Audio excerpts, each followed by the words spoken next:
As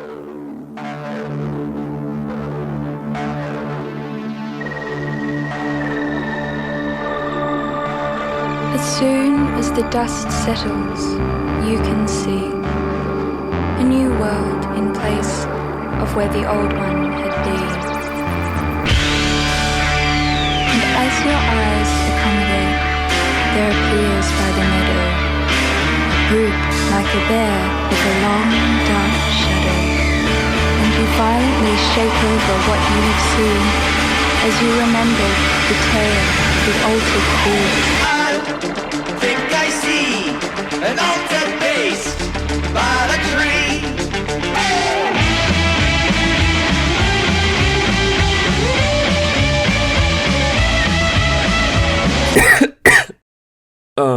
The concept of a robot has existed for almost as long as history.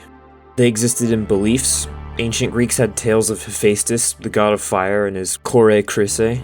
Automations made of gold, resembling young women with intelligence and speech. They existed in religion. This guy, the first emperor of a unified China, had an army of 8,000 terracotta warriors made to protect his tomb. It wasn't until we had widespread automated machines that they suddenly felt so close to reality. Films like Metropolis in 1927, and it makes you start to wonder, if these creations are often human-like, where is the line? Like, what makes us so different?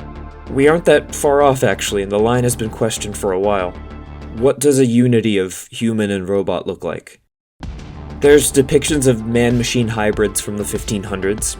Edgar Allan Poe's The Man That Was Used Up speaks of a heavily modified man. But things started to go wild in the 1900s. H.P. Lovecraft taking people apart like Legos. H.R. Giger redefining the visuals of man and machine relations. The word cyborg got coined in the 60s for space travel. But what if everyone was modified? Bam! Cyberpunk genre, and we suddenly have more familiar shit like Blade Runner, Sleepy Sheepy. Japan gets in on it with Akira and Ghost in the Shell. It's an inherently fascinating setting. What if we reach a point where technology is so incredible and fantastical, but humanity is too worn down or caught in dystopia to even enjoy any of it?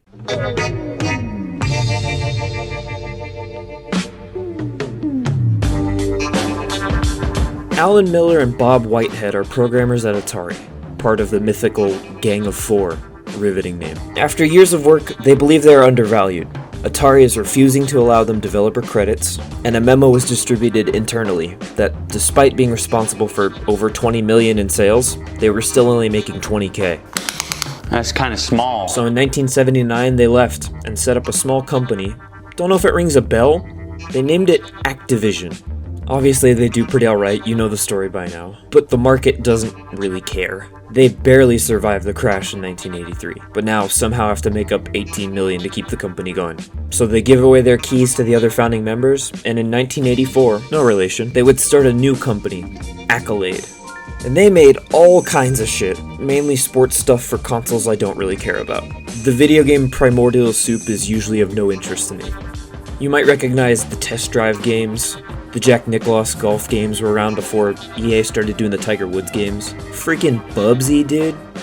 Whitehead left in 1993, citing he felt the games were slipping in quality. I think what turns me on mostly in game programming is the unique combination of technical skills and creative juices. Miller stepped down from CEO to chairman in 1994. Is Mr. Miller back here normally the quiet one? Or? Yes, I think so. Hey, what games have you worked? The first game that And he left the reins to Peter Harris, who said, "Oops, actually, I'm gonna be the CEO of the 49ers. Okay, so now Jim Barnett is the CEO, and he says, "Put Bubsy on every console." And shockingly, that didn't work. Their fate was ultimately seen in 1999. Acquisition by Infogrames, and, unbeknownst at the time, one final year of life as a company. This equated to Test Drive 6 on every console, Test Drive Off-Road 3 on every console, Demolition Racer, and Slave Zero.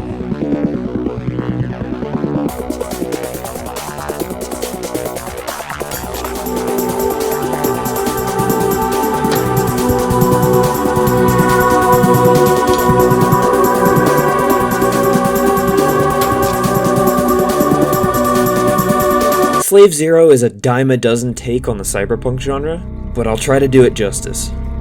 The year is 2499. The world is experiencing the toll of its first corporate rule, run by the Sovereign Khan, or Sovkhan. Humanity abides in megacities, like S19 here. S19 is optimized for one thing: military manufacturing. Army bases sprawl for miles. Homeland Security is on call at every time. Apparently it's so efficient that they've stopped caring about pollution. Imagine floodplains of toxic waste that stretch for miles between each vertically structured city. The biggest breakthrough in technology here are the Sovkhan slave units. Slaves are somewhere between life form and robot. They start as embryos, and as they gestate are matched to exoskeletons. Once these are matured, they are then matched to a pilot, and a symbiosis of sorts takes place. What was once two creatures is now one. Think like Venom or Carnage, but like a robot. Not everyone supports the Sovkhan though. Somewhere, tucked in the shadows, is a secret group called the Guardians. Descendants of an ancient clan of warrior priests known for their strength of mind and body. Okay, they're constrained to the Suck, a network of pipes and drainage infrastructures that run through the skeleton of the city. Somehow, they've got their hands on one slave prototype, the next evolution of weapon. Slave Zero. Okay, if you've been interested at all, I'm sorry, but the game spits in its own creative face, and the story devolves into a wild goose chase for some embryos. Intelligence reports a shipment of slave embryos. The slave embryos. The embryos. After which, turns into a wild goose chase for some exoskeletons.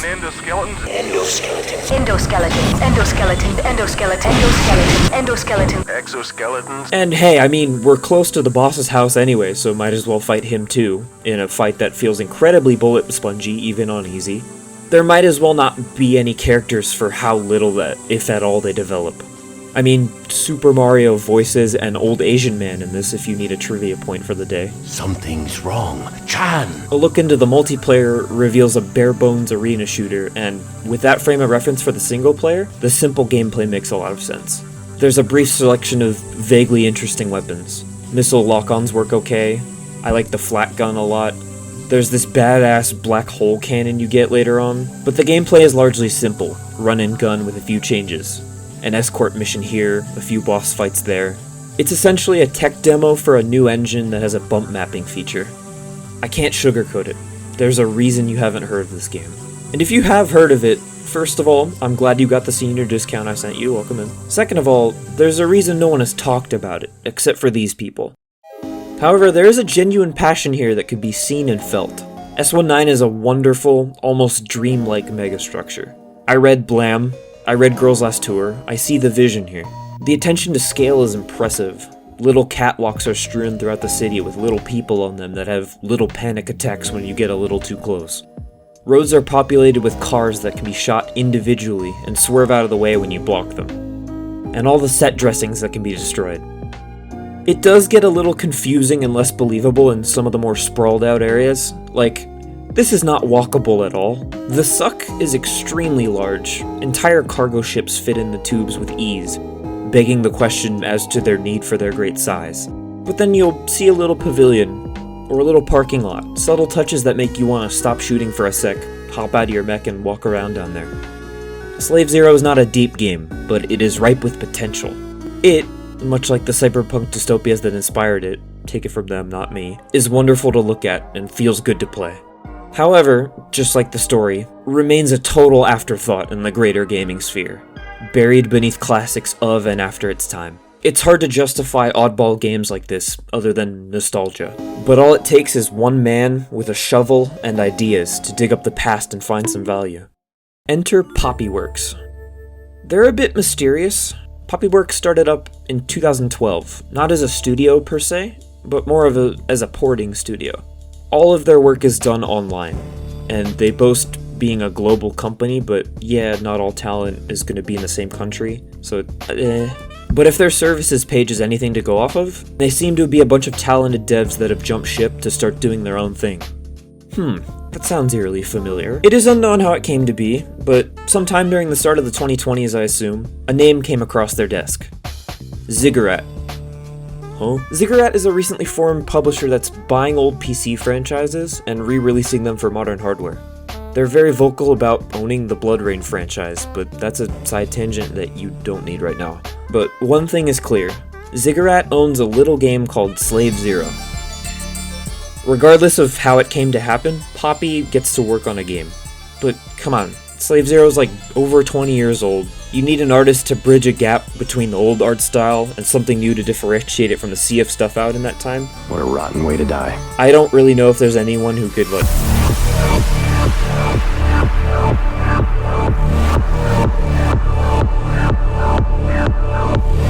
Oh. Yeah, that'll do. Our release date is locked in, 2024. It's been 25 years since Slave Zero. Enter Slave Zero X.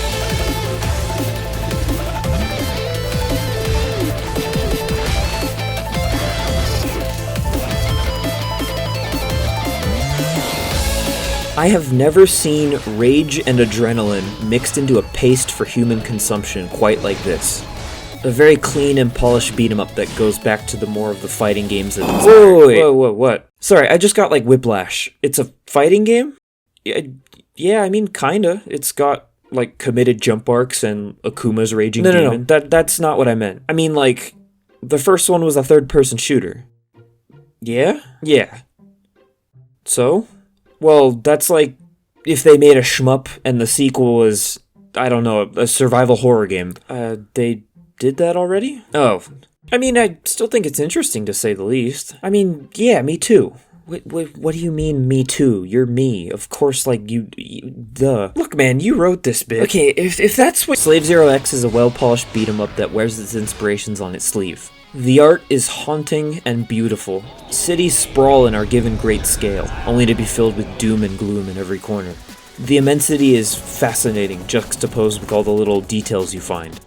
I've always found a fascination in 2D sprites portrayed in a 3D world, and I've always wondered if Dawn of Sorrow and Octopath Traveler was the best we were gonna get, but I think they pulled it off quite well. Environments still remain reminiscent of the first game, with some new locales. They're made simply to match the feel of the sprite art, and I think that makes it look a bit reminiscent of Doom or Quake. And as for the combat, it's fun. You have quite the moveset, with beautiful sprite work that looks like it's straight out of the Capcom glory days.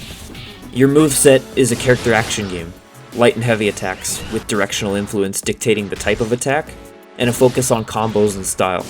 But there's stuff that finds its way in from fighting games, like committed jump arcs, Street Fighter 3 style parries. All the heavy moves have an EX version where you can spend some meter to make them stronger and combo better. Hell, they even took the burst system from BlazBlue, allowing you to push away crowds for some breathing room. Bursting while attacking refills your meter, and full meter allows for Fatal Sync. All EX moves are free and spammable, attacks replenish health, and most importantly, burst refills quicker. So when it's done, you can burst again to regain your meter, and then Fatal Sync, and then burst, and then Fatal Sync, and then the developers refer to this balance as the Golden Circle, and there is a wonderful satisfaction to be had maintaining it. Just like the main character, this balance is somewhere between natural and robotic, but whatever it is, it's downright fun. Speaking of main character, you probably noticed that we aren't in a giant mech. Slave Zero X picks up the pieces of Slave Zero 4 to 5 years before. The publisher and developer sites say different things, and I'm not quite sure where to begin, so I'm just gonna go out of order. The Sovcon has elite warriors known as the Five Calamities, such as Iron General Hercules Thorman. He's this game's rendition of Senator Armstrong.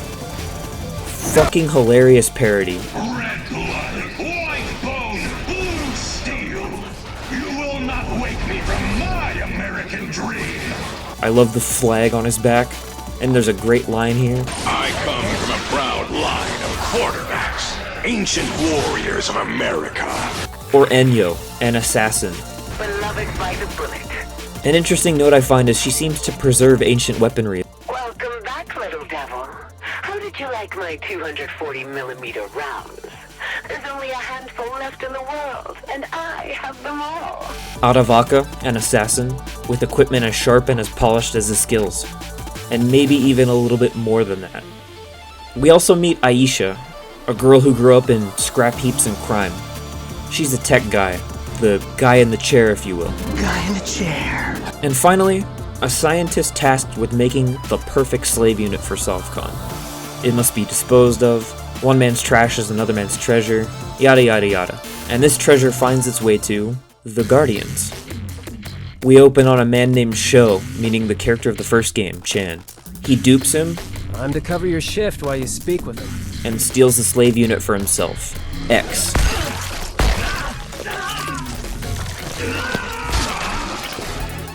Named for the X defect marker on her capsule. She looks like a mix between Carnage and Hakuman. The stage is set, and boy is it well executed. Get to the Sovcon and kill anyone or anything that stands in your way. I'll try to speed this up, but there's some cool moments in this. Some spoilers. I love how the relationship between slave and pilot is explored.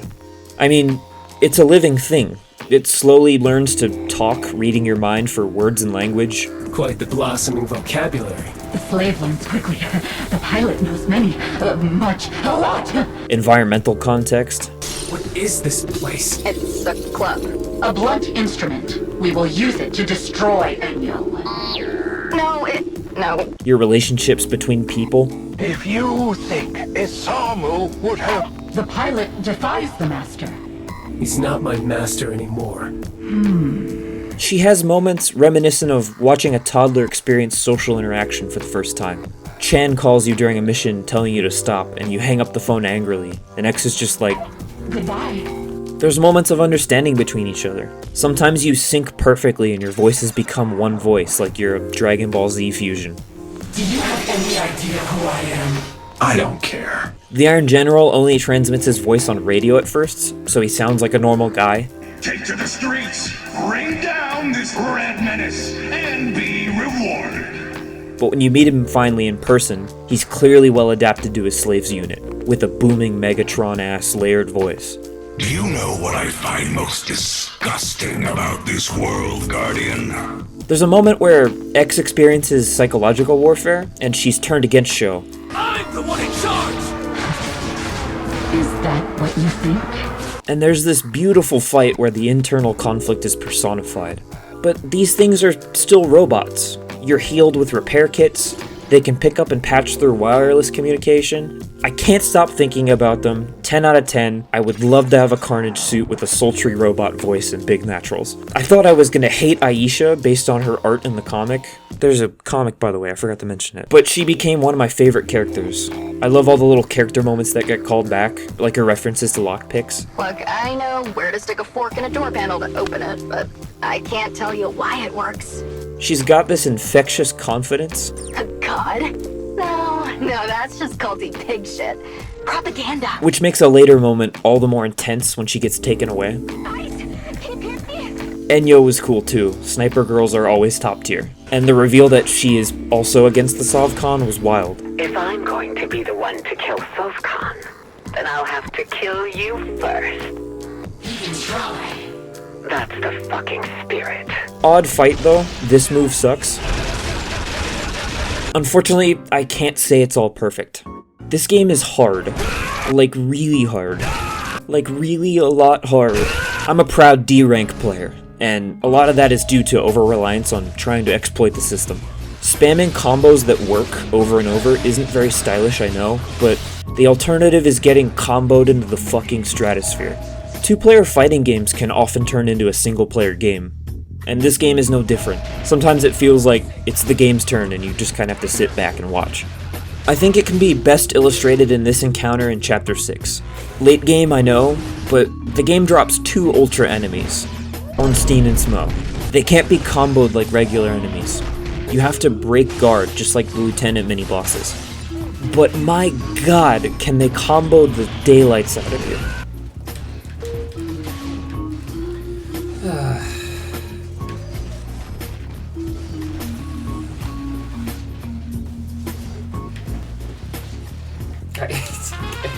The only defensive option you have when knocked down is like a quick recovery, where you can either jump straight up, left, right, or holding down for a quick hop.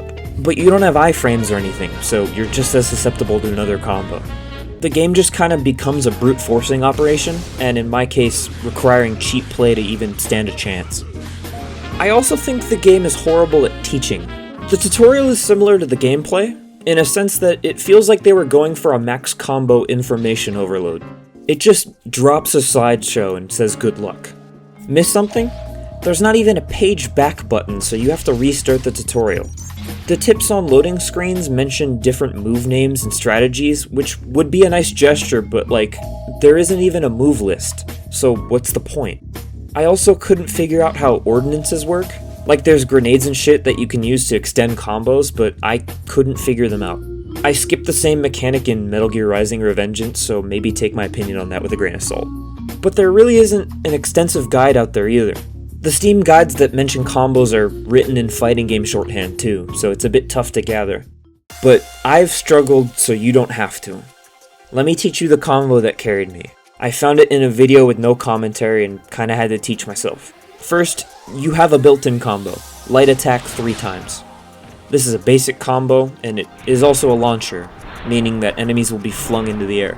On the 3rd hit, jump cancel the move. Hit twice, and then jump cancel again. Do a heavy hit, and this does a helmet breaker slash, and if the enemy is in midair, they will bounce off the floor. When you hit the ground, do an up light attack. This does a high kick, keeping the enemy airborne, but most importantly, you can jump cancel it. Slashes, jump cancel again, and then an up heavy, your pile driver finisher.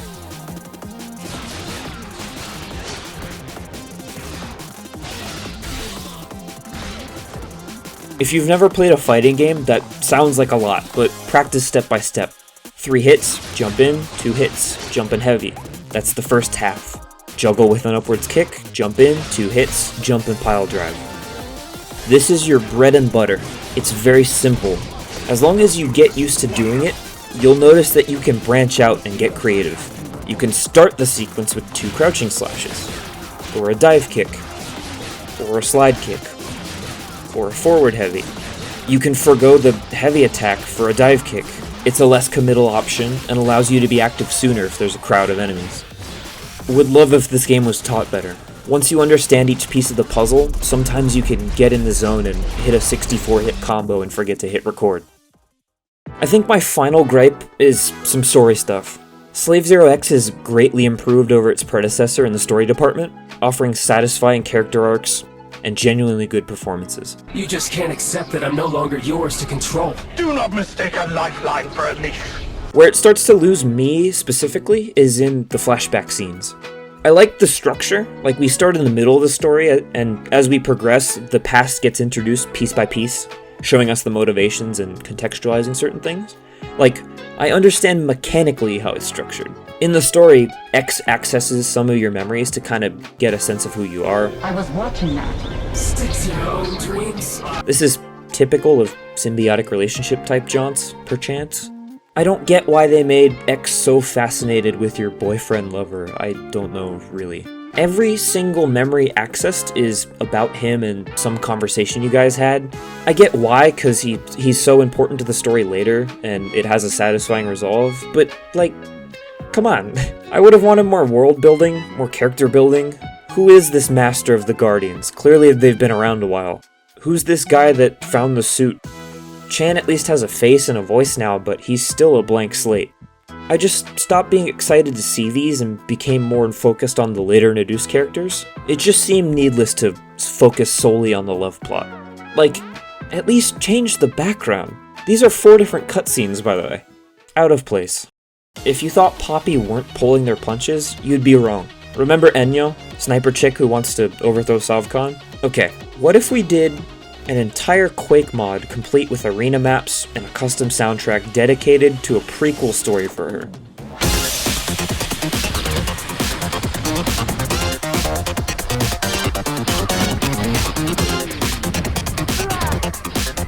For free, by the way. Gameplay-wise, not much I can say, it's just Quake. It's got some cool shit in the weapons department. This was released before Slave Zero X to tease the upcoming release. A lot of the enemies are quite faithfully recreated in 3D. And the already Quake-reminiscent environments fit in beautifully here. It's such a natural fit. Levels are quite large, but can be a bit obtuse in terms of pathing. I attribute that to just the nature of boomer shooters.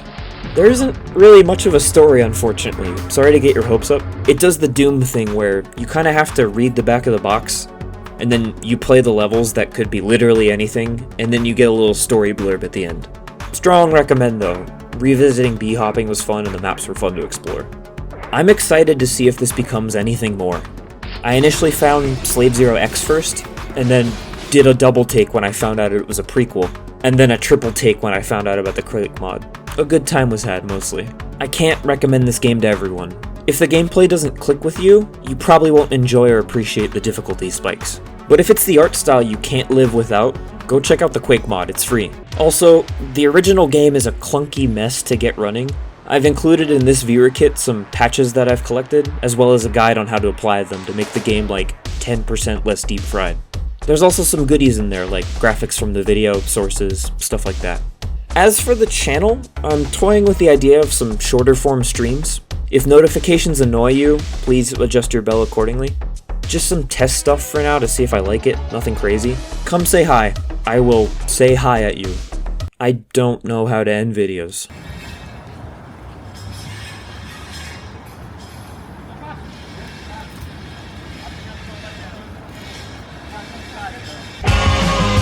Are you you? Are you me? Or someone in between? You lost track inside the labyrinth. You lost your will and your sanity. You certainly lost your humanity.